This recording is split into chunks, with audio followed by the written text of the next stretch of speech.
নমস্কার, আমার নাম সুমন আর আপনারা দেখছেন newsbangla.com। তো আজ ফেস রিভিল করলাম। যাই হোক, আজকাল প্রথম নিউজ হচ্ছে বিহার থেকে উঠে আসছে।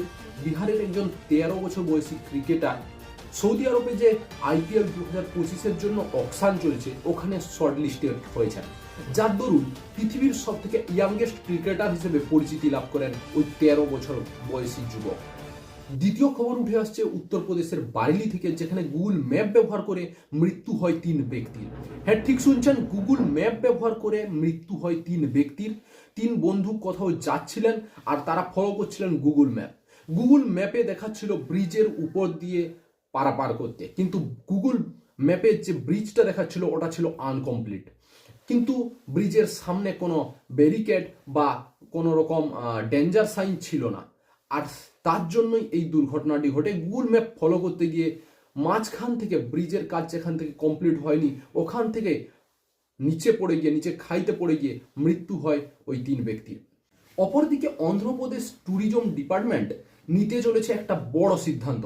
তারা অলরেডি ঘোষণা করেছে 2025-এর 1 জানুয়ারি থেকে প্রত্যেকটা স্টেটে প্রত্যেকটা বিচে সাধারণ মানুষকে ঢোকার জন্য, এন্ট্রি নেওয়ার জন্য টিকিট কিনতে হবে। টিকিটের মূল্য থাকবে 15 থেকে 20 টাকা, আর এই টিকিটের টাকা খরচ হবে বীজগুলোকে পরিষ্কার পরিচ্ছন্ন রাখার জন্য। এই সিদ্ধান্ত তো আমার খুব ভালো লেগেছে। আপনার কি রকম লেগেছে অবশ্যই কমেন্ট করে জানাবেন। চ্যানেল নতুন হলে অবশ্যই চ্যানেলটা সাবস্ক্রাইব করবেন আর পাশ থেকে বেল আইকনটা ক্লিক করে অবশ্যই অল নোটিফিকেশন অন করে রাখবেন, যাতে দেশ, রাজ্য, জেলা এবং আপনার শহরের খবর আপনার কাছে সবার আগে পৌঁছে যায়। ওয়ার্ল্ড ব্যাংক একটা নতুন রিপোর্ট জারি করেছে। রিপোর্টে লেখা আছে ভারতে চাকরির কোনো ঘাটতি নেই। ওয়ার্ল্ড ব্যাংকের তরফ থেকে শবনম স্নেহা বলেন, স্কুলকে দায়িত্ব নিতে হবে নতুন নতুন স্কিল যাতে ছাত্রছাত্রীরা সহজে শিখতে পারে। তার সঙ্গে স্কুলের সঙ্গে ইন্ডাস্ট্রির সঙ্গে ছাত্রছাত্রীদের একটা ম্যাচ মেকারের কাজ করতে হবে। অপরদিকে পৃথিবীর সব থেকে ধনী ব্যক্তি টেসলা কোম্পানির সিইও অ্যালন মাস্ক করলেন ভারতের সুনাম।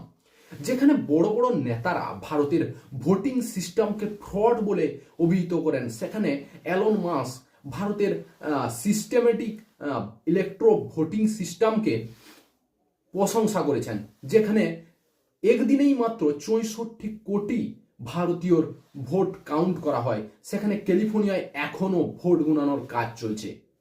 তো আজকের মতো খবর এই পর্যন্ত। যদি আপনারা দেশ, রাজ্য, জেলা এবং আপনার শহরের খবর সবার আগে পেতে চান তাহলে অবশ্যই আমাদের চ্যানেলকে সাবস্ক্রাইব করে রাখুন আর পাশে থাকা বেল আইকনটা ক্লিক করে অবশ্যই অল নোটিফিকেশন অন করে রাখবেন, যাতে আমাদের ভিডিও মিস না হয়।